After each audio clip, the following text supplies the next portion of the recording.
This is now the 30 years since I first got this camera. I filmed so many films on this camera. I met being an idiot. I have filmed so many things. I met being an idiot. Damn, my car's still open. As you see, I haven't aged much in the last 30 years. I haven't aged much, you know. Still just as good looking as I ever have been. And,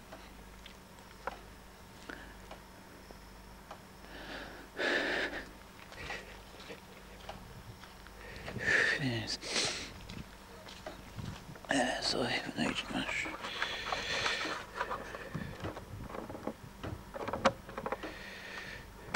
This camera is now antique, 30 years old.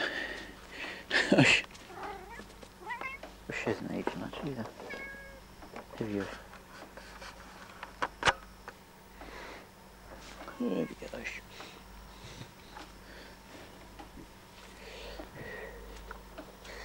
Just as well I didn't lock you in, Ush.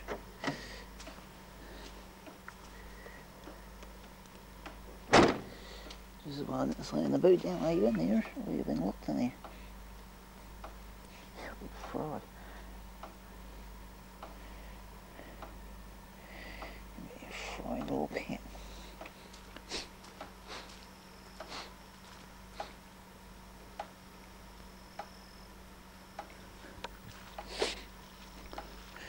Yeah, so that was like 30 years from now. Now I'm about to time travel. Now I'm going to time travel back 30 years, maybe just 10. And see how things like. A new dawn has broken, has it not? Called Aziz Kurta was one of the key people. I know that your mother is... Naked? What were they charging per head? Anything but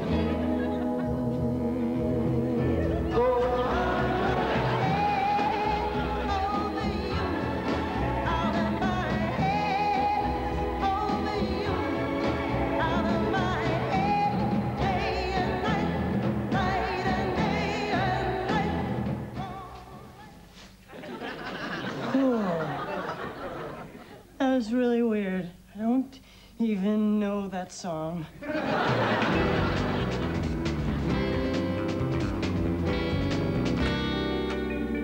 Camilla, I need to speak with you. My genius. Of course. Come in, my little protege. So you read my alley piece? I'm just reading it again now. I love it. I haven't seen such raw, revealing reportage since me. Yeah, well, would you just read this rewrite first before you make any big decisions? Oh, no. You've ruined this. This is so wimpy. You've changed eating disorder to sweet tooth. You've changed doomed affair with cheating rock star to puppy love crush on colorful Toonsmith. I think that we have a tendency to skew too negative, always focusing on the dirt. Well, I say let's start a new trend. Let's have this paper be the first paper to print the good about people. Oh, no. You like her. No, I don't. I just... Yeah, I do. Well, you've broken the first rule of the tabloid. You can't be friends with a celebrity. Trust me, it's a trap. A trap? Way back in the Stone Age, when I was you, I broke the same rule. Recognize her? Is that you and Lucy? Yep. I knew her better than Desi. Hell, I was the one that told her to keep Ethel fat. She was a huge star. But I was this cute little wiseacre, and she liked having me around. So when I got my chance to write my first cover story, naturally I wrote all about her. But then I had second thoughts. I mean, I liked my job, but I loved Lucy. So I ran to my editor, who was this mean, cold woman, and I begged her, please don't print it. Turned me down without a backward glance. To this day, it is one of my bigger regrets. Really? So you won't print it? I don't think you're following me. Now, I'm the mean, cold woman in this story. So that's it? I mean, there's nothing that I can do? You're the reporter, she's the celebrity. You know the game. Besides, it's already gone to press. But, you know, I always wished I'd had the nerve to tell her before it came out. Lucy never did forgive me. I ran into her years later at a cocktail party, and she said to me, Ethel. She called everybody Ethel. Ethel, you should have warned me, kiddo.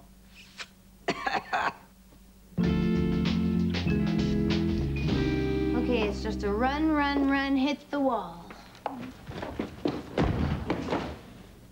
Tell me, what is the real purpose of that exercise? I mean, other than a hematoma. It's supposed to help you overcome your fear.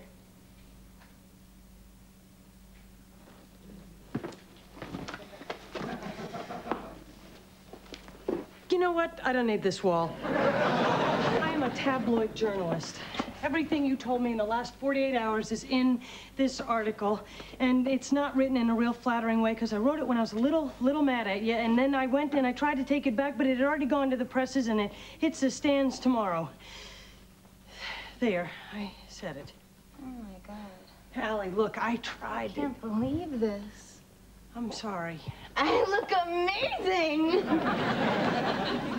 You're not mad? I've been in this business a really long time. I've had articles like this written about me since I'm 12. I can't afford to take it seriously. Is it really bad? Well, then I'm gonna be mad at you for 3 seconds. 1, 2, look how cute I look. I can't believe it. You are the greatest. You're an angel and my best friend. No, now see, now Allie, no, I'm not. I mean, you barely know me, and you trusted me with all your secrets and all this stuff, and you really shouldn't have. Wow. That's almost the exact same speech my TV dad gave me in the episode when I hitchhiked with Joey Lawrence. It was the 8th season. They were running out of ideas. Dad's the Maid ran for 8 seasons? Oh, yeah. Yeah. But then my character went to college, and Dad was the maid in our sorority, and nobody bought it. Hey, thanks for letting me know about the article before it came out. That makes you a friend in my book. All right, I'll make a deal with you. You never take me to acting class again. And I promise that anything that you tell me will be strictly confidential. Okay. Well, what if I've got some dirt on someone I don't like? Would you write an article about them? Sure. Well, what do you got? Oh, loads. For starters, my TV dad. Bad in bed.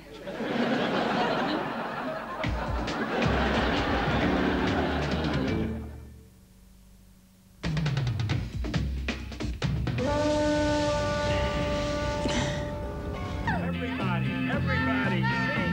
Come on, everybody. Celebration of life. Sing, come on. Everybody dance. Hopla, Nagila, hopla. Sing, have a good time. Come on, Mama in the back. Celebrating in the back there. Everybody celebrate.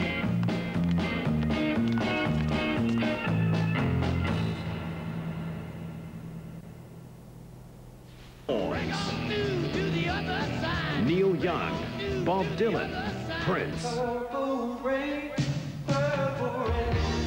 The greatest stars of rock on one album.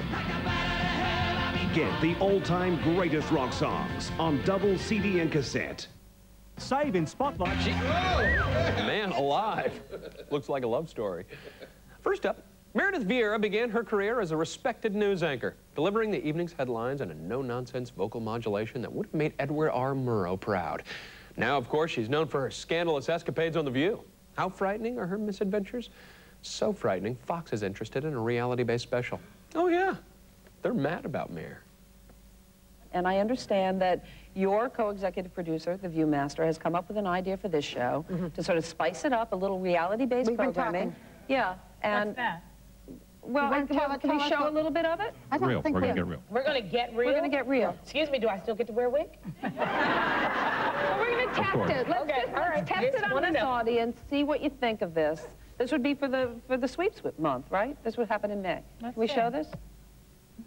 Coming soon, the television event you've been waiting for. Real-life disasters of The View. Uncut and uncensored mayhem when Meredith attacks. Gotcha! Caught on tape with footage that co-hosts wish would go away. Never-before-seen acts of domination and submission. Plus, secret celebrity sex tapes revealed for the first time. And when good co-hosts go bad. Don't miss it. You won't believe your eyes. You know, there's one View disaster they forgot to show. Oh, Debbie Matenopoulos. Wow. She was the scariest View disaster of all. Coming up on The View, and the answer is he's the urbane host of the long-running game show Jeopardy. Fred. Alex Trebek. Please form your response in the form of a question. What are Alex Trebek? Never mind. How is Alex Trebek? Drop it, Fred. Jeez. Way to blow a promo, genius. It began during sporting events. After a big win, the victors would high-five each other. Soon, the triumphant gesture made its way into mainstream America, where, sadly, it's been abused. But fear not, body language fans. Conan's sidekick Andy Richter is about to instruct viewers on the proper way to execute the high hand slap. Hey, remember the Camaro we saw in that magazine, the orange one? Yeah, I just made my first payment on her. All right! Stop. Not cool, Grandpa. Gimme 5 went out with bell-bottom shoes. So if you're not celebrating the signing of the Magna Carta, bring it upstairs. High five. At the Institute of Digital Connectivity, we emphasize the importance of palmular matchents and follow-through. Our scientists have proven that the positive electricity from a properly executed high five spreads through the body in waves, dismantling stress at the center and reforming it as the far more pleasurable searts. So whether you want to call it the hi-hat, the sweet slap, or top popping, when you're hitting them up here, always use what's in here and never leave them hanging. So, Dennis, did you get with Alicia last night? Oh, you know it.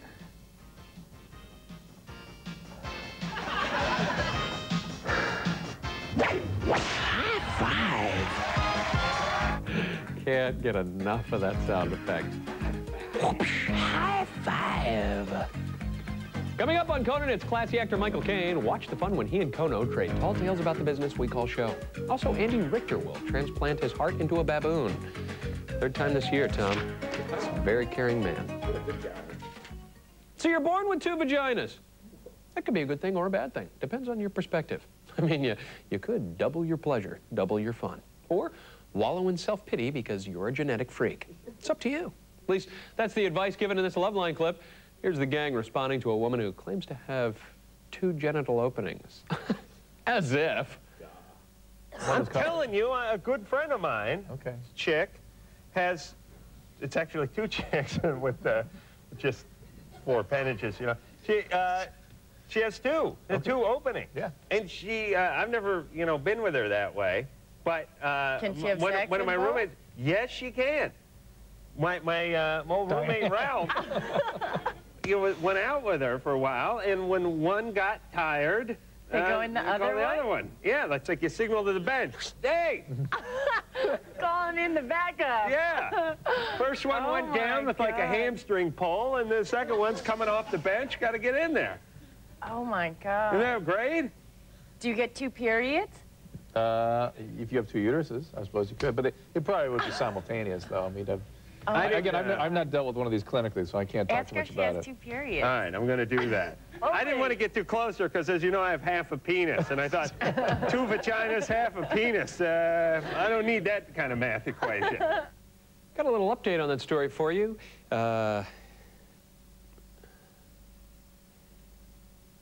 Turns out the caller actually has only 1 vagina. She went to her doctor and found out that the other hole was just a skin flap.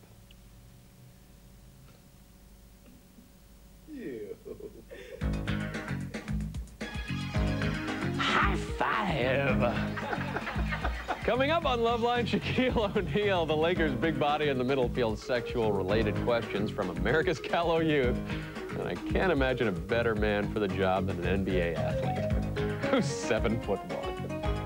Stay the course, Supers. I'm just getting ramped up. When I return, Jay's got some junkyard jive. Yoda sucks face. And straight ahead, Twister, anyone? Hello, Twister?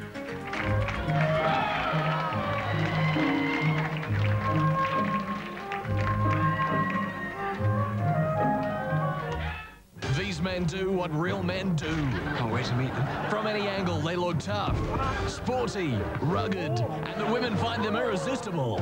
They are 2 of these men, and 2 of these men, and both of these, and none of these. Shut off. Shut off. They are the whistleblowers when they're up against the wall in strange and unusual disguises. You're gonna love these 2. Robert Powell is Dave Briggs. Jasper Carrot is Bob Lilly. Welcome to hell. It's about time you were watching The Detectives, Wednesday, 7:30 on 4. Welcome to The Hotel, where you can get your room number to our live online instant dating service. Phone 0900 34567 now and see how quick and easy it is to meet new and exciting people. Simply record your own message for thousands to hear or listen to others live. Girls meet guys, guys meet girls at The Hotel. We're open 24 hours, so call now 0900 34567. You can check in, but you may never want to leave. Where do I go? Look to the future now with...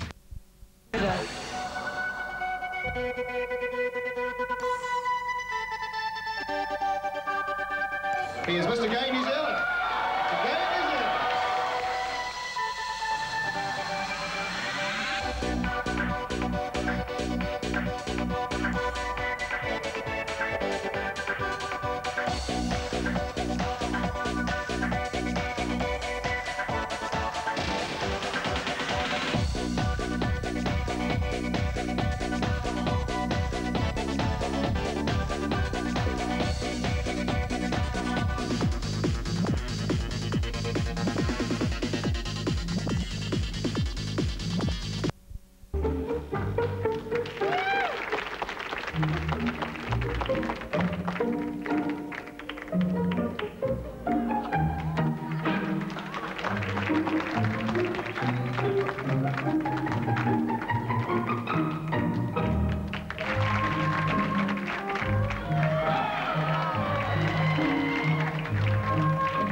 Note to self, join June's aerobic class. Immediately. Note to John, what the hell are you thinking?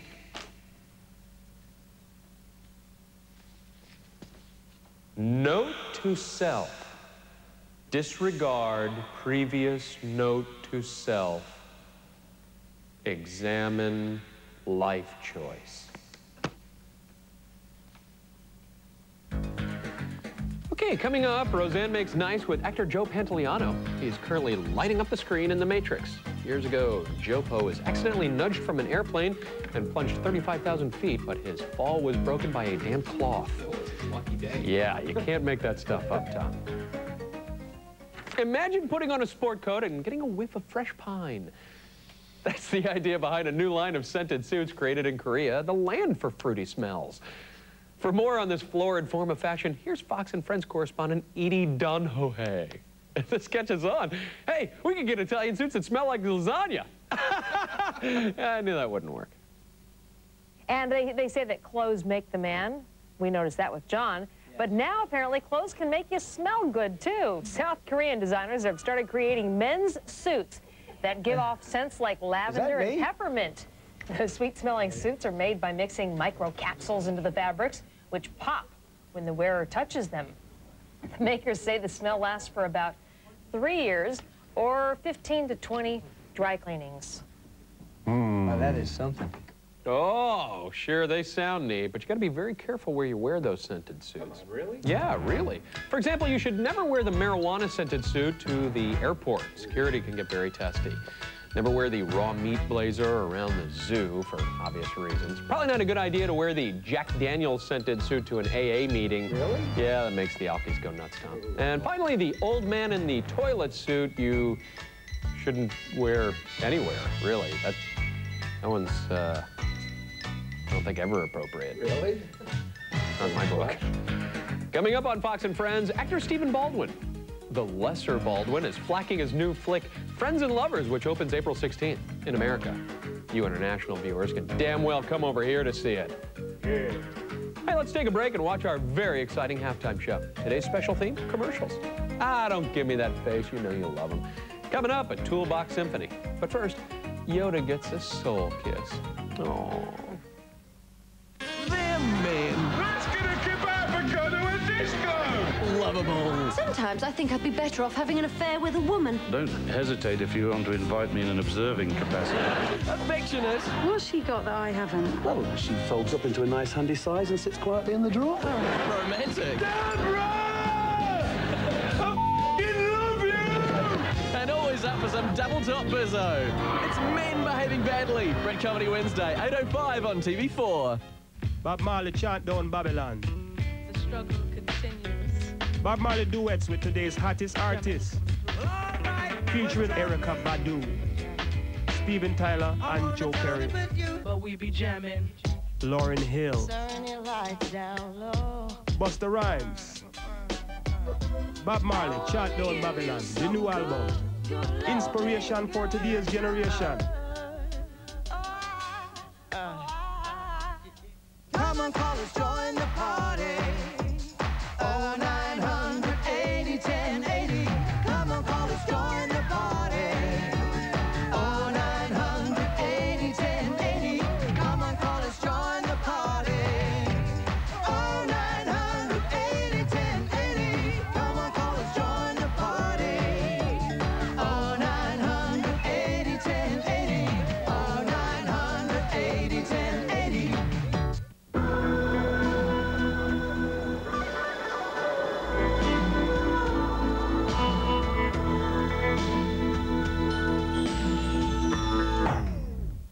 Mentos, the fresh maker. Lightspeed presents New Zealand's ultimate New Millennium dance party. Cream 2000, Auckland, New Zealand. Featuring 4 international DJs and a massive sound and light extravaganza. Cream 2000, selling fast, once in a lifetime. Come on, callers, join the party. Oh, 940 40 40. Come on, callers, join the party. Oh, 940 40 40. Come on, callers, join the party. Oh, 940 40 40. Come on, callers, join the party. Oh, 940 40 40. Oh, 940 40 40.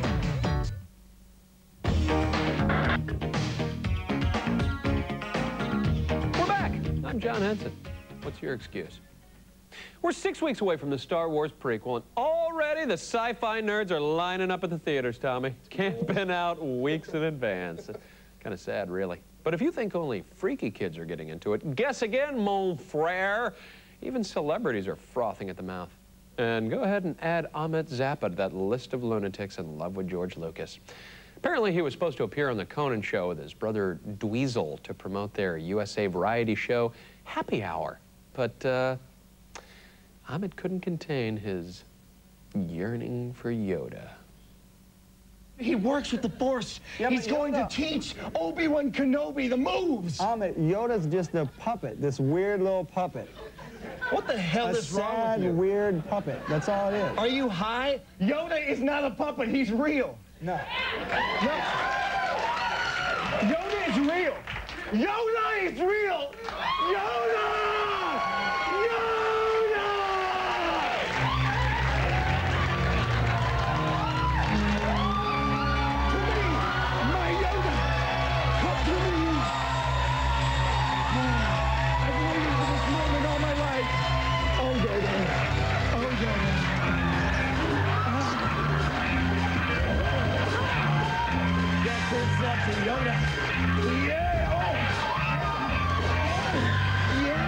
Oh, God, that is disgusting, man.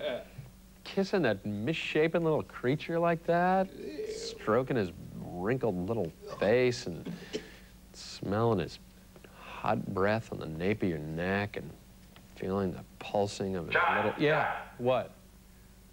It's just a puppet. I know. I like puppets. Wow. Coming up on Conan, I can't believe I bit my lip. What was that?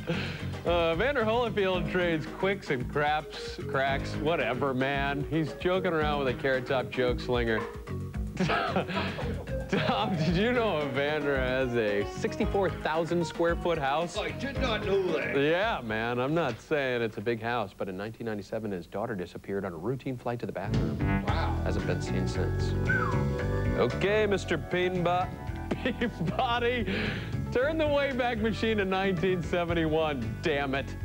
America was embroiled in the Vietnam War. Nixon's henchmen were casing out the Watergate Hotel, and little Meredith Vieira was picking out prom dresses. Now flash forward some 28 years later to The View. Times have changed, but not Meredith's midsection. Believe it or not, she still fits into her old prom dress, even if her back has gained a few pounds. Meredith. What? Well, wait. You're naked. Well, I said I had a fat back. I can't close it anymore. It's been almost 30 years. I'm going to reveal it. We need a drum roll from our wonderful house band because no prom would be a prom without the nerds.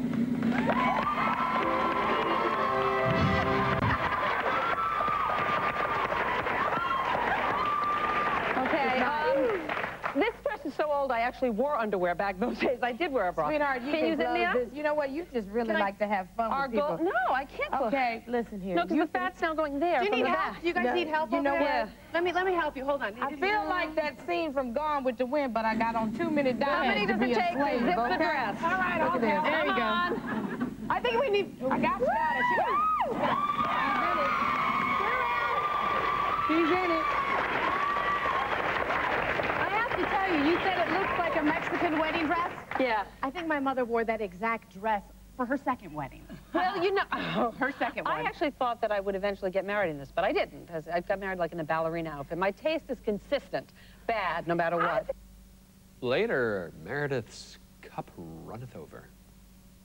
Maybe can I just show the one trick? Because I'm flat. You go like this, and you scoop, and you scoop. Oh.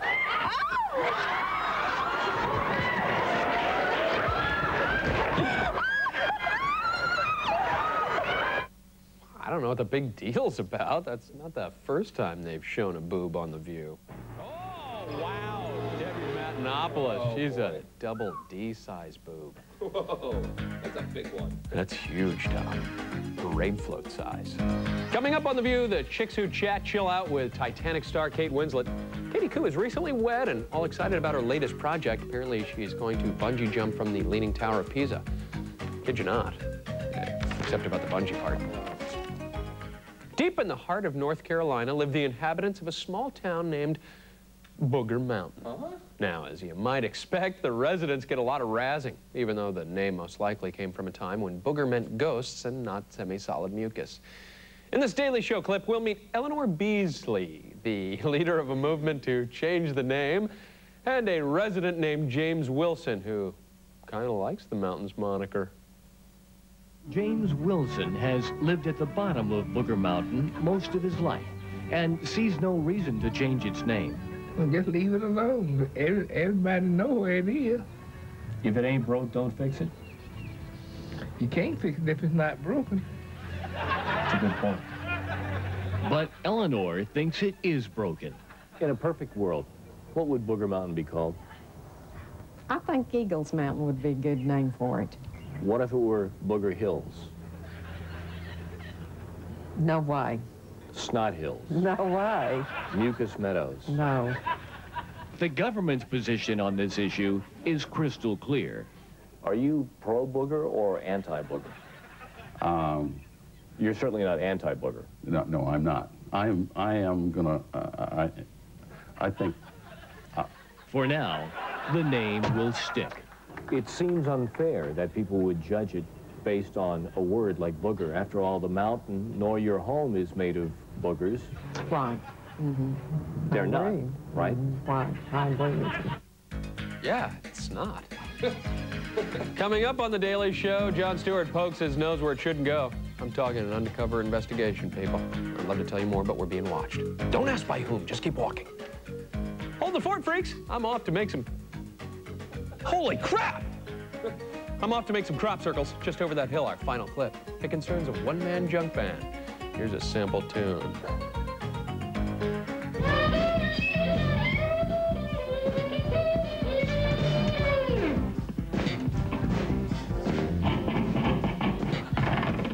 And now the news. Why is it the world never remembered the name of Johann Gammelpudding? De von Hausfirm, Splendenschlitt, Krasskrenbon, Friediggedangeldungelbar, Steinbon, Neckthresher, Applebanger. But who could forget the funniest skits on TV? Hello again. Hello. Monty Python's Flying Circus. We are not about to allow this sort of smut to be shown on screen. Oh, yes, we are, on Monty Python's Flying Circus, Wednesdays at 9 on 4. Welcome to The Hotel, where you can get your room number to our live online instant dating service. Phone 0900 34567 now and see how quick and easy it is to meet new and exciting people. Simply record your own message for thousands to hear or listen to others live. Girls meet guys, guys meet girls at The Hotel. We're open 24 hours, so call now 0900 34567. You can check in, but you may never want to leave.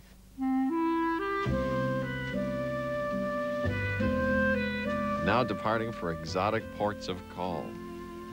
The faster, sleeker, quieter, redesigned, and even easier to use iMac. Presenting our newest internet cruise line.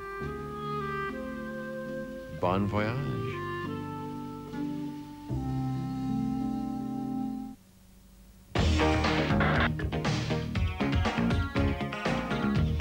Viewer, thanks for sticking around. By the way, you should get a doctor to look at your eye, man. I've heard of lazy, but that thing is just deadbeat. Ever since we crawled out of the slime, man has been making music. We've come a long way from the days when cavemen would beat bones on stones, but you wouldn't know it from this Tonight Show clip. In it, a nutball named Ken Butler attempts to single-handedly set music back a few hundred years. Here's the tacky tunesmith now making funky sounds with ordinary junk.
used to perform his zipper routine at children's parties, but a severe beating at the hands of an irate parent caused him to focus on the adult market.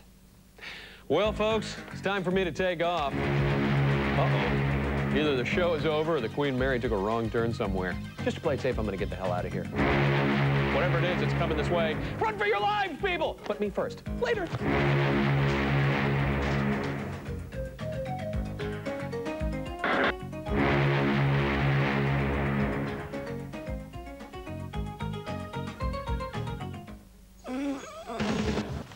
The pretty... Elvis? Rough. Elvis? One does try and be, you know, does one, because us upmarket folk have got to keep an image, haven't we, really, at the end of the day? Absolutely, of course you do. Yeah, exactly. Crawl under little car and cut little brake cable. What the... Oh, how to get rid of clowns. Why would I need that?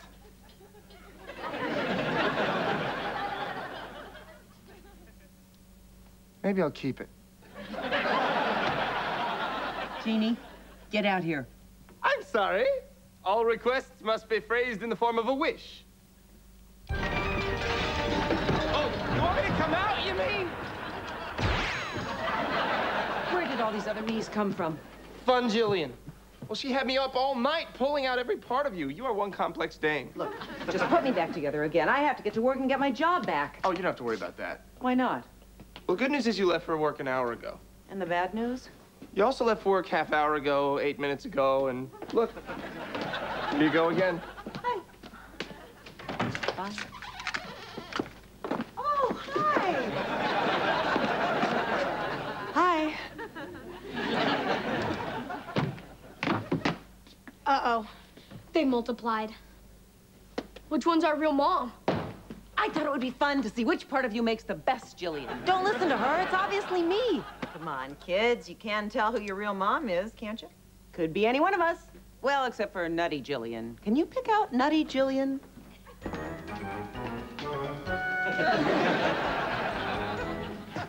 Which one's our real mom? Hey, you've known her longer. You mean you can't tell either? Of course I can. A genie and his master have a very special bond. I could choose my master with my eyes closed. Eeny, meeny, miny, mangry. She's your mom because she's so angry.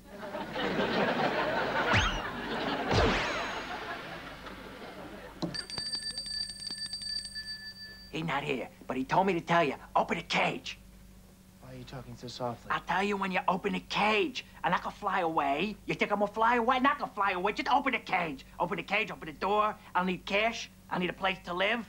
And get me a woman. May I help you? Oh, you got here just in time. I think they were gonna open the cage. I woke up this morning and there was a house full of me's and he can't get rid of them. Oh, I can't get rid of them. I can't get rid of them. I only meant to make one of them so that she could be with the kids while she was at work, but that one made me pull out all of these other ones, including one in a bunny suit, which I found strangely attractive, and that scares me, man. I don't want hundreds of me's running around. On the contrary, madam, it seems to me that's exactly what you want.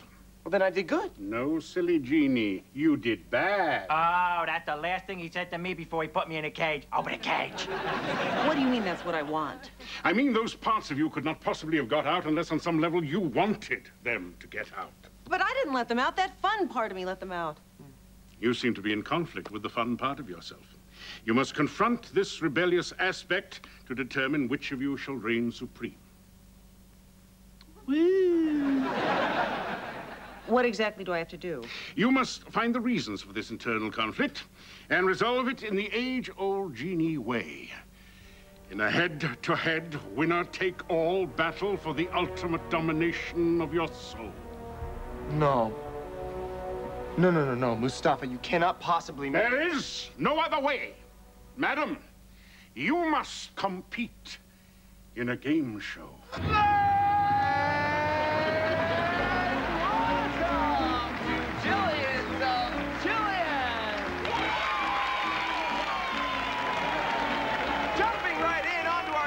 Our first contestant hails from Larchmont Village in Los Angeles. She's a single mother of 2. She's responsible, she's reliable, she is real Jillian Apple.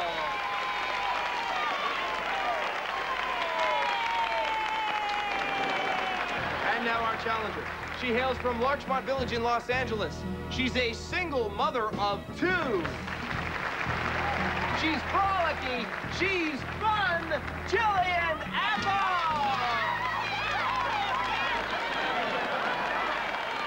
Mustafa, tell the folks the rules. Yes, Jeannie.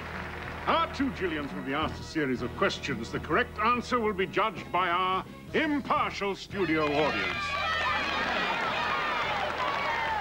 The winner's here to stay.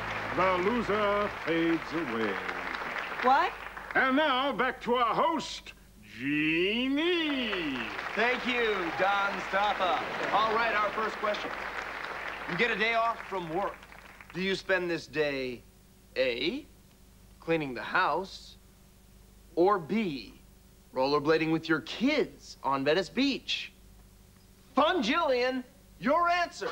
B, Gene. But I wouldn't stop there. After rollerblading, I'd buy the kids a pizza and we'd sneak it into a movie! Sorry, sounds like a fun day. Okay, real Jillian. Same question. Well, I'd love to take my kids to the beach. But if the house is dirty, who's gonna clean it? And who's gonna do the laundry and take out the recycle bottles? Oh, man, no. Well, I'm afraid that point is gonna have to go to Fun Jillian.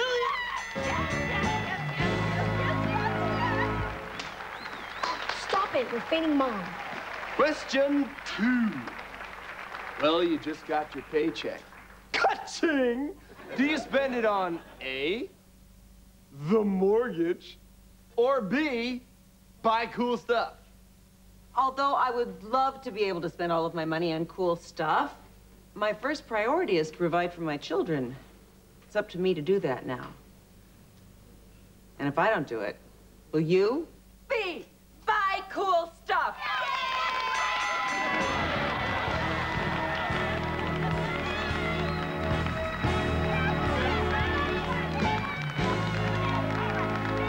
Well, it looks like we're almost out of time and our real Jillian. So we've come to our last question. For 10 million points and life itself.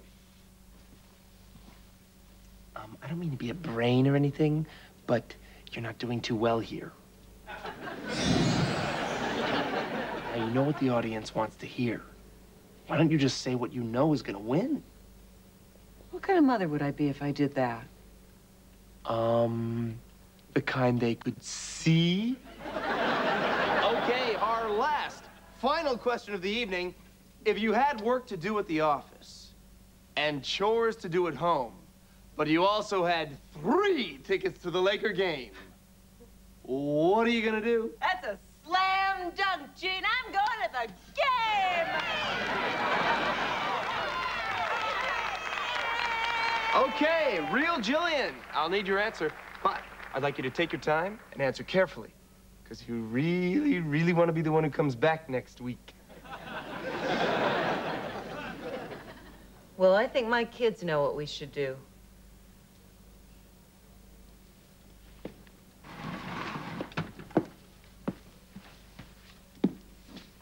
What we should do is, you go to work, and we'll help with the chores at home. I'll get out of bed early and pick my stuff up off the floor and take out the recycle bottles.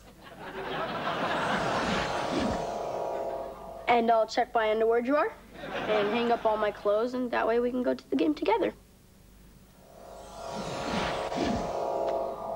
That works for me. And one more thing. If you really keep those promises and do your part around the house, then I'll have time to take you to the beach and out for pizza before the game.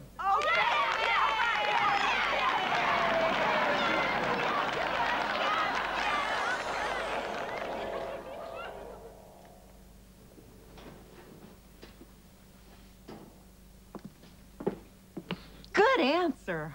I've been waiting to hear that answer a long time. So have I. You know, from now on, I'm going to let you out more often. don't be a stranger. I won't.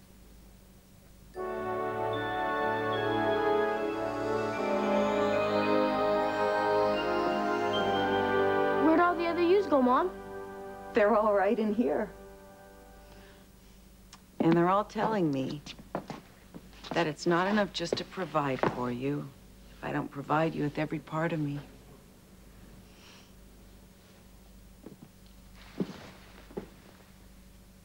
Wait, excuse me? Don't you want to hear about your prizes? She already has them.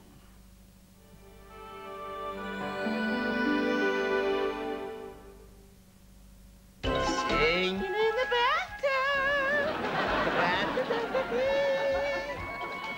Alone at last.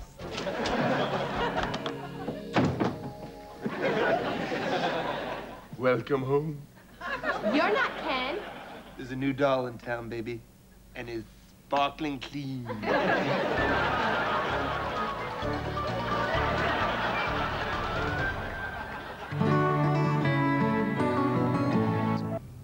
Or any one of us.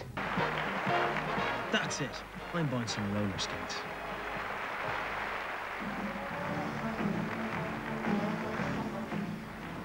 Paid holiday. Sorry about that, dear. Never mind. Well, what can you expect, you know?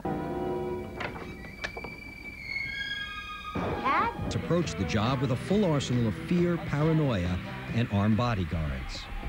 So I said I'd do it if I'd my own security and my own hotel and all that kind of stuff.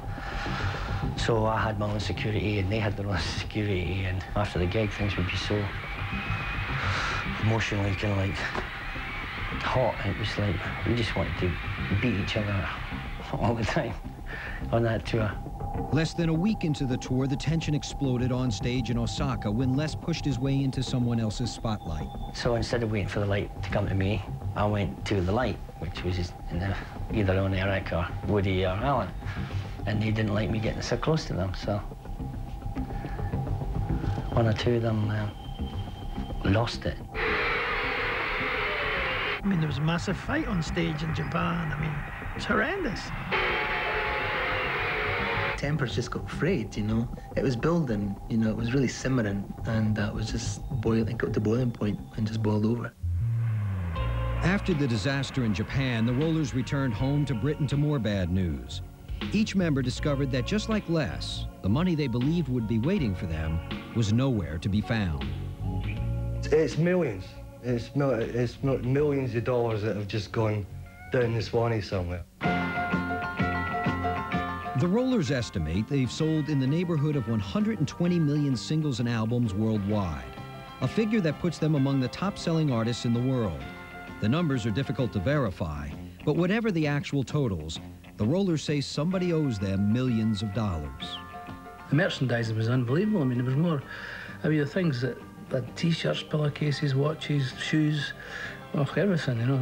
If you think about it in global terms, I mean, what the Rollers sold was an incredible amount of albums. You think about the sales in Japan, America, Germany, all over Europe, Australia, and you put all them together, it was an incredible amount of sales that the band had.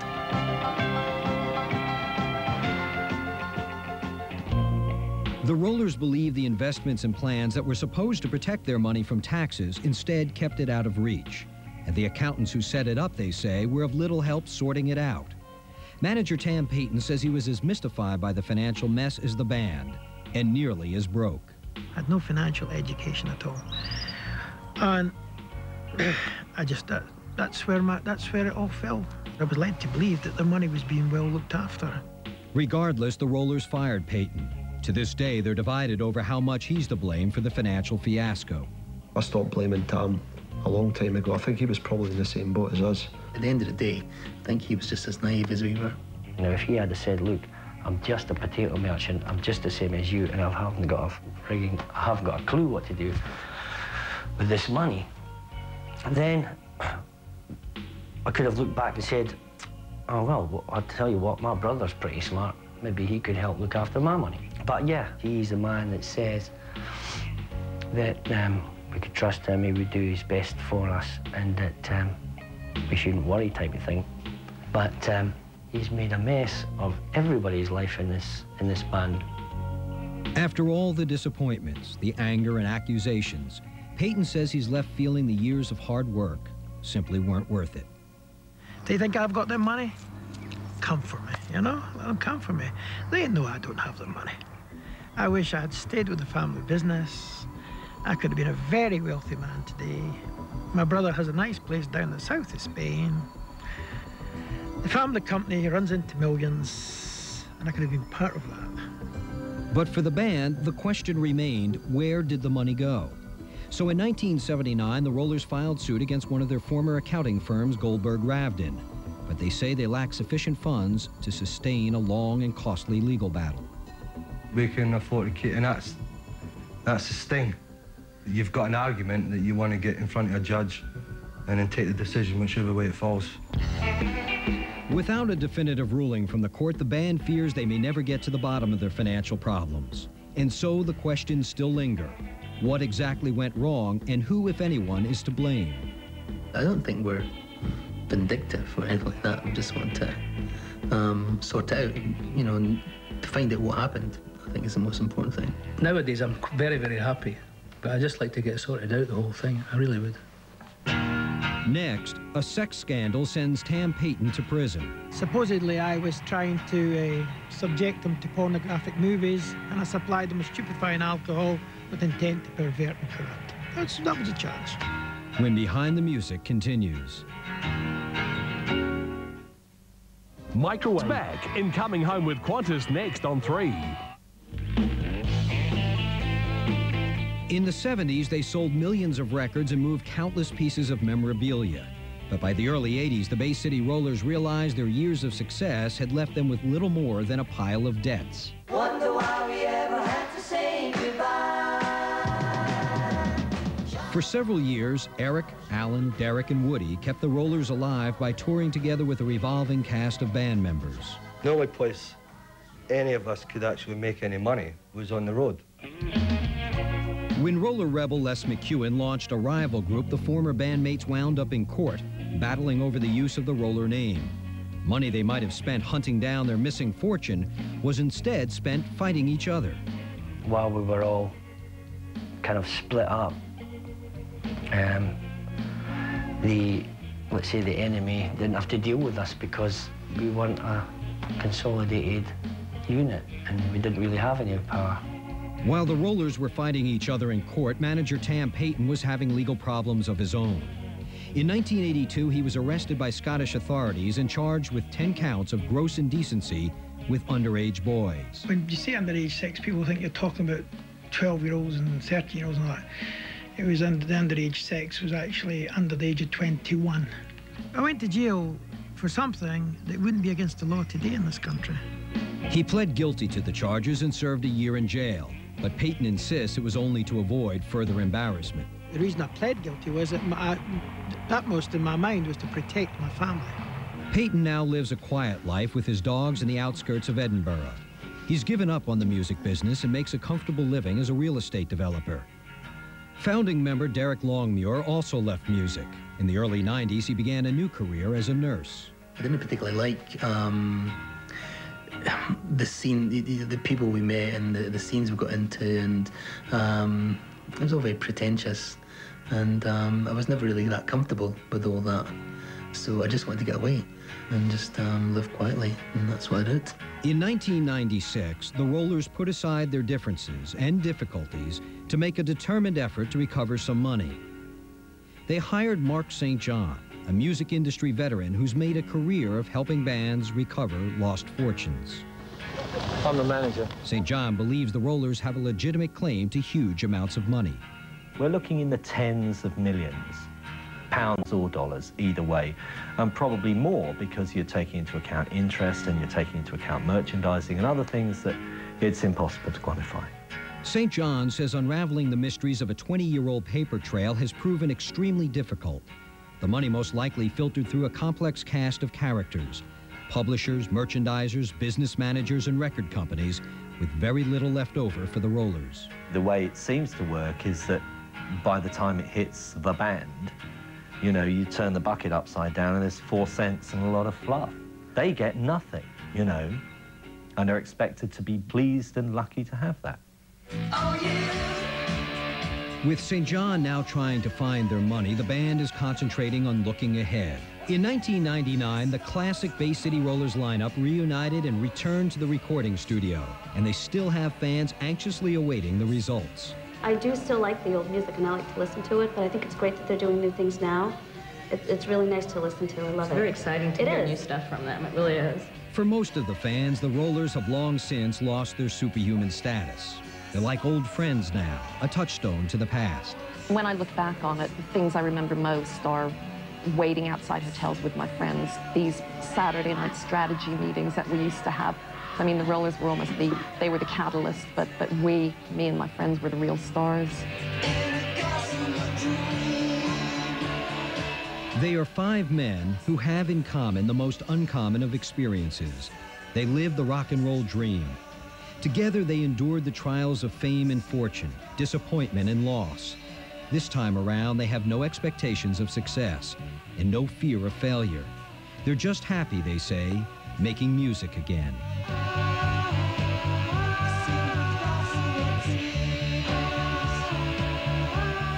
We should have been doing this all the time.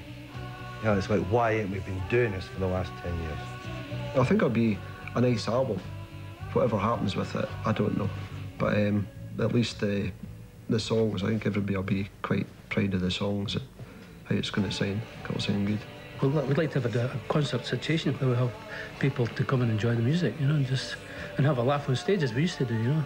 We've met quite a lot of times now with the whole group, and it feels good. It feels good. I don't see any reason why it should change for the worse. I can only see it getting better.